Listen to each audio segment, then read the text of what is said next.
Ladies and gentlemen, welcome back to Kennedy and Clark, Masters of Rock Talk podcast. And yes, I usually speak like that. I'm Dr. Clark, and today I'm joined by Mr. Ferris Kennedy. I am here, and the good doctor is here with me, and let's rock and roll, Doc. Well, you know, today, this afternoon, tonight, wherever you are, because we seem to have listeners from many time zones, and thank you for that. Today we are talking about the late, great, legendary electric guitarist, Jeff Beck. You know, there cannot really be a best drummer. There can't be a best singer, a best bass player, a best guitarist. That's not the way things work, is it, in real life? But if they did, well, Jeff Beck was likely the best electric guitarist. He really was. I know it's a goofy statement. Certainly, I would say he was among the most innovative electric guitarists of the 60s and 70s in rock music. Now, as most of you know, he died recently at the age of 78. January 10th, 2023. There you go. The tributes to Jeff on social media are barely slowing down. It's incredible. His influence easily puts him in the same room as Jimi Hendrix, who was a friend of his. In fact, Hendrix recorded a kind of a mini homage to Beck. So why? Was he that good? Yes, he was. Let's go back to the beginning of his recording. So 1968, you have Truth. 69, Beckola, great albums. 1971, Rough and Ready. 72, Jeff Beck Group.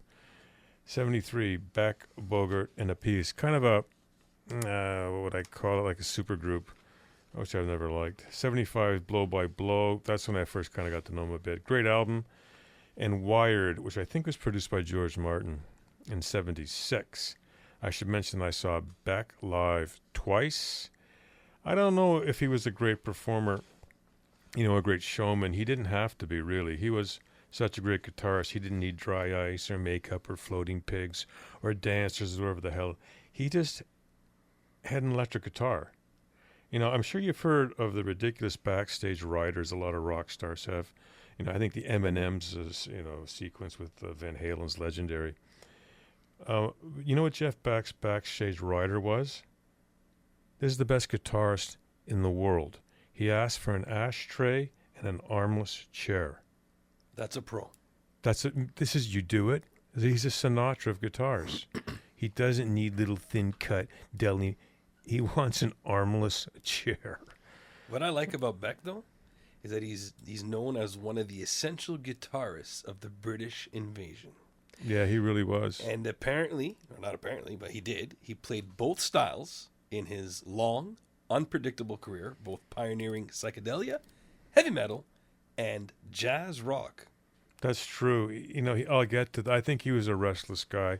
Good and bad, right? I mean, so what other albums? Well, there's There and Back from 1980, Flash from 85, Jeff Beck's Guitar Shop. I remember that one from 89. Crazy Legs from 93. Who else from 99? You Had It Coming from 2001. Jeff from 2003. I wonder who got that title. Emotion and Commotion from 2010 rather. Loud Hailer from 2016. And 18 with a guy named Johnny Depp from 2022.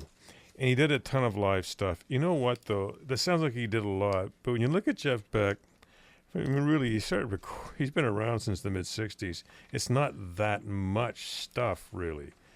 He's not known as a composer for me. Jeff Beck was a performer. One problem with Jeff Beck, and I almost call it the David Bowie problem, is that he was almost too smart for the job. And so that means you get restless and you get goofy. And Jeff Beck was scattered in many ways. He just was. And Bowie was the same. And Bowie's case, he probably did too many drugs and stuff. But that's just part of their M.O. You know, that's what these guys do. As former bandmate Rod Stewart said of Jeff Beck, he wasn't a natural leader. He was just too isolated. So instead of the 4/4 time music, he got jazz fusion. Playing Chuck Berry riffs was not going to do it for Jeff. But he always seemed to be busy, right? Everybody wanted Jeff in their album, from Guns N' Roses to Van Morrison. It didn't matter. Everybody wanted Jeff Beck. Who wouldn't want Jeff Beck on their album? Let's look at his live albums. Japan 73, Leon Hammer, 77. And then there's a strange gap up to 99, really, and then some stuff from 2006. In 2008, he did stuff from the famous Ronnie Scott's Club in London. I've heard it all. It's really, really good playing. I think he's in top form. Rolling Stone magazine lists Jeff Beck as one of the top 5 greatest guitarists of all time. As you know, I can't stand lists, but okay, I can live with it because I know I haven't seen this, but I'm going to guess Jimmy Page is there, or Clapton, Jimi Hendrix, blah blah blah. Yeah, well, they're all safe bets, but Jeff Beck is the safest if we go that route, and he's the only one that keeps growing. This they say Clapton really hasn't grown since like Derek and the Dominoes, and some guy made a great point recently on I think it was Louder.com. Jimmy Page really hasn't grown as a guitarist since Zeppelin. He's still the same. And, of course, Jimi Hendrix, gone at 27, didn't really have a chance to grow. So in 65, he was recruited by the Yardbirds and replaced somebody called Eric Clapton. And he's recommended by the position by Jimmy Page. So typical Jeff Beck, he was with them for about 20 months. In fact, they fired him for being a no-show.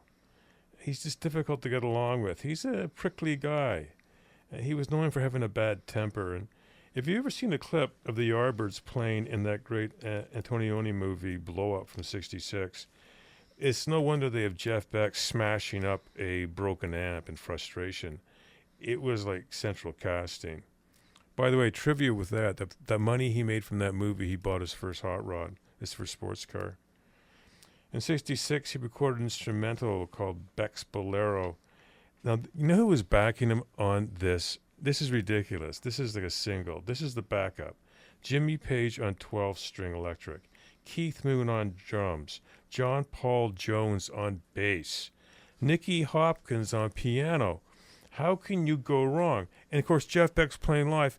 It's not even billed as a supergroup. Everyone there is an outstanding musician. They should have, though, built that as a supergroup because I think they would have a lot of success.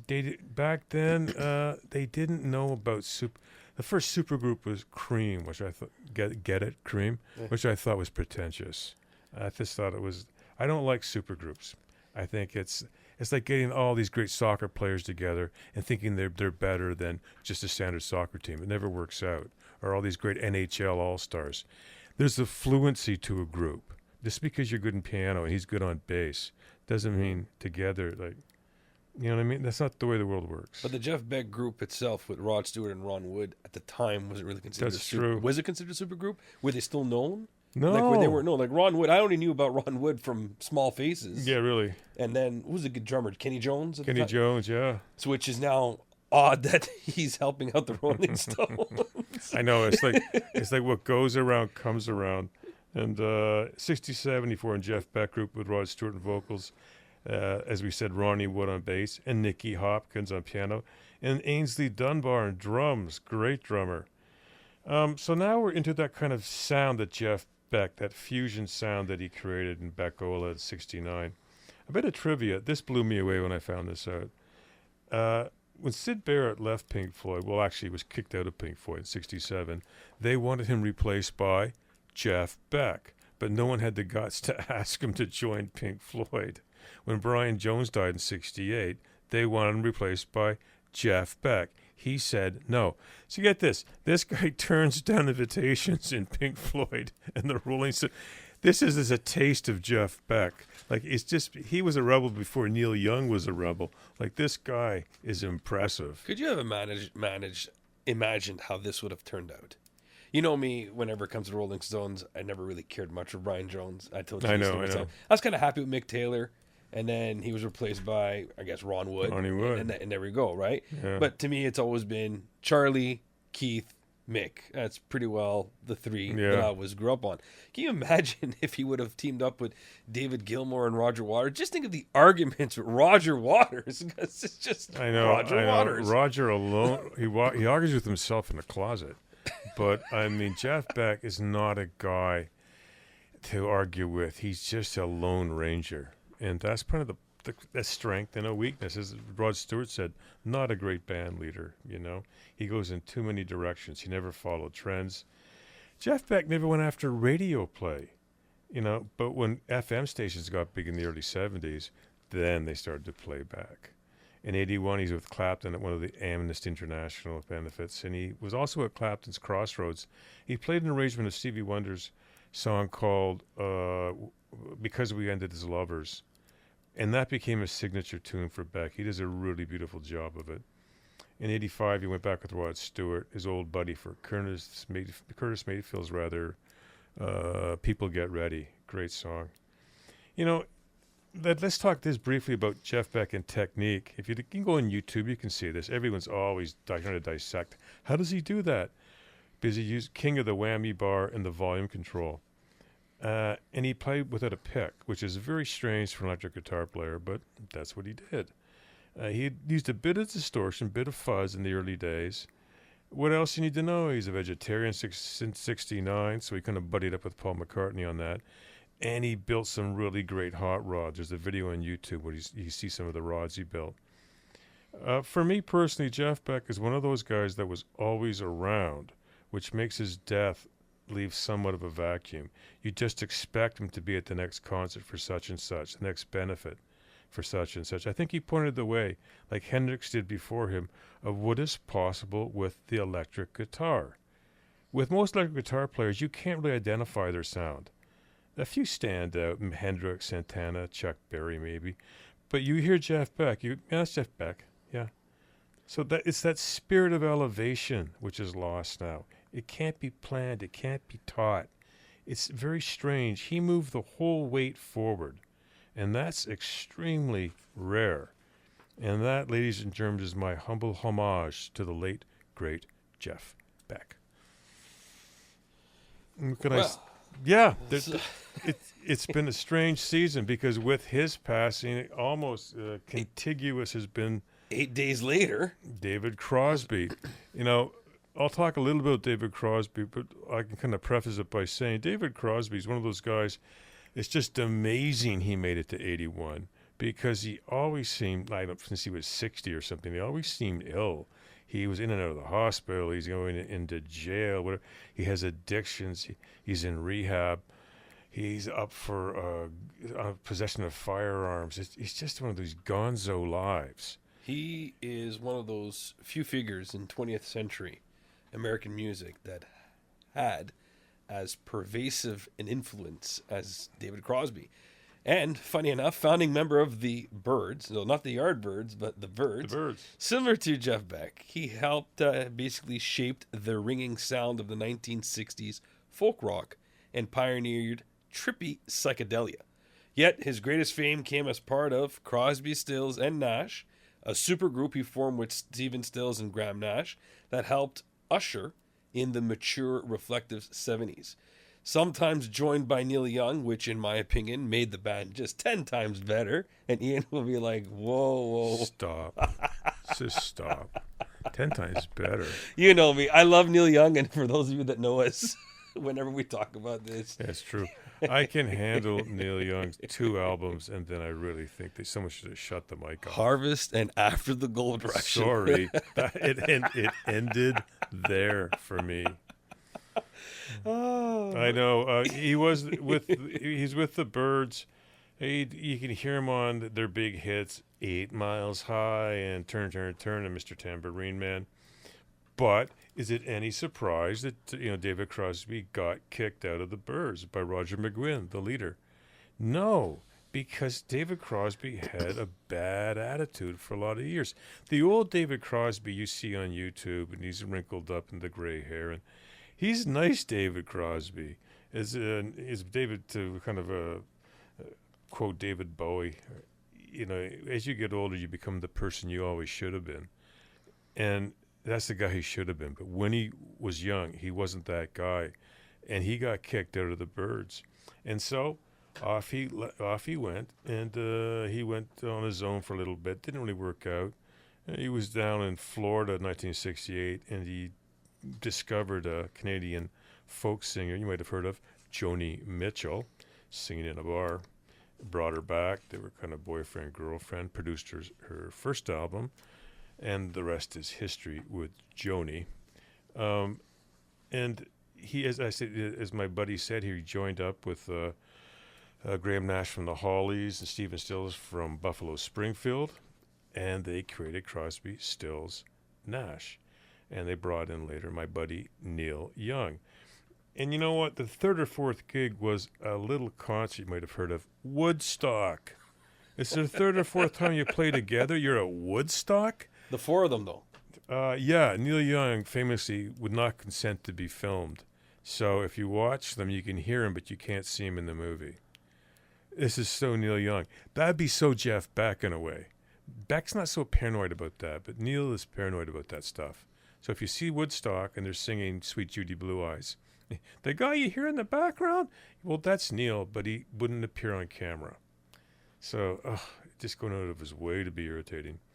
Yeah, he joined in 1969, and the 1970 album Deja Vu, which is a great album, I think it's their best. It sold 7 million copies. Hits, Woodstock was on it, written by Joni Mitchell, who wasn't there. Teach Your Children by Graham Nash, Teach Your Children by Stephen Stills, and Our House by Graham Nash. By 1970, Stephen Stills backed off from the group a bit. He's also kind of a prickly personality, and they all kind of did their own thing, especially Neil. Basically, he left, right? And in 1977, they got together again for quadruple platinum selling CSN. And they performed at an Anti-Nuke concert in 1979. They recorded an album called Daylight again in 1982. But, they never really got back their 60s mojo. By the early 80s, Crosby was taking way too many drugs. In 1985, he went to prison for 9 months of a 5-year term for possessing cocaine and carrying a gun. David Crosby had a love for firearms. It's a strange gig with a San Francisco type hippie, but there you go. He got out of prison in 1986, clean and sober, married his longtime girlfriend, Jan Dance, and went off on another tangent in his remarkable life. CSN got together in 1988 with an album called American Dream. It isn't too bad. And Young was there too on that one. Pardon me? He was on that one too. Yeah. Young. Did he? Yes. He's on that one? Yeah. In the video, you should see him. He's like a hobo. Oh. Oh, boy, he must have dressed up for that. Holy God. It's true. Central casting. In 1994, he had a liver transplant, I wonder why, and recorded a CSN album called After the Storm, which sold less than 200,000 copies. So you go from 6 million to 200,000. Oh, boy. Throughout the 2000s, he remained unapologetic in his pro-gun views. In 2004, he pleaded guilty to criminal possession of a weapon. They found this gun and a small quantity of marijuana in his hotel room after a concert, but he didn't go to jail, thank God. CSN toured sporadically over 35 years. Neil Young joined them on a very lucrative reunion tour in 74, 2000, 2002, 2006. By 2015, longtime buddies Crosby and Nash suffered a falling out. Nobody really knows what it was about, thank God. It's not our business. So Crosby focused on his solo career. He said, quote, "It doesn't matter if you have 2 weeks of life left or 10 years. What matters is what you do with the time you have. If you sit there on your behind and worry about dying, then you have wasted it. I haven't wasted it. I've been having a really good time and feeling wonderful about it. Sooner or later, something's going to break. But right now, life is pretty great." So there you have it, folks. David Crosby. If you're interested in classic rock, if you're interested in folk rock in the 1960s, if you're interested in Woodstock, era great vocal harmonies, get interested in David Crosby. And I think that's a bit of a summation for 2 late great rock performers today. And for the trivia, Yes. for those of you that know Ian very well, we've discussed this before. Yes. Out of Crosby, Stills, Nash, and Young, Ian stated that the one that had the best voice, and probably his favorite one out of all 4, is Graham Nash. Well, that's true. He's the guy. Listen to the Hollies, like a song like Bus Stop, and he's one of these guys that's interview. He's a very peaceful kind of human being. It looks like he meditates a lot. The other 2 are prickly personalities, He added Neil Young. I don't know how it worked. No wonder Neil didn't stick around. You need people that get along with each other, like the Beatles did in the early years, right? And they didn't really. And they did one, in my opinion, one great album, Deja Vu. And the rest are pretty good, incredible harmonies, but that's it. Crosby's problem is he did so many drugs. I don't know what kind of pain he was in, but when I think of West Coast rock and roll in the 60s, Whiskey A Go-Go, all this stuff, I think of David Crosby with the Byrds, the ultimate 60s band, the Byrds, Jefferson Airplane, Grateful Dead, what have you, the Doors. I think of him. And he was 81, of course, which isn't young, but he will be missed. And out of those four, what you had Young, that's Canadian, Crosby American, Graham Nash British. Right. What was Stephen Stills? He's from the South I'm not sure what state. Okay, so two Americans, one Canadian, and one British guy. It shouldn't. It's like what somebody once said. Everyone has a different accent. Yeah. It just shouldn't work. But it did. It did work. There is something called Everly Brothers Harmony. A lot of brothers have that, like the Bee Gees. But this was not Brothers Harmony. This was something else. But pick up, I don't know, Deja Vu or listen to Our House and just listen to the harmonies. Yeah. It's pretty incredible. Sweet Judy Blue Eyes, beautiful song. Wow. Does it get better? No. So with that, I bid you adieu, as I say, wherever you are, whatever time it is, and be sure to check out our other podcast. Serious Rock Talk. And we are masters of Rock Talk. I'm Ferris Kennedy. I'm Dr. Ian Clark. Have a wonderful time. Good night. Good night.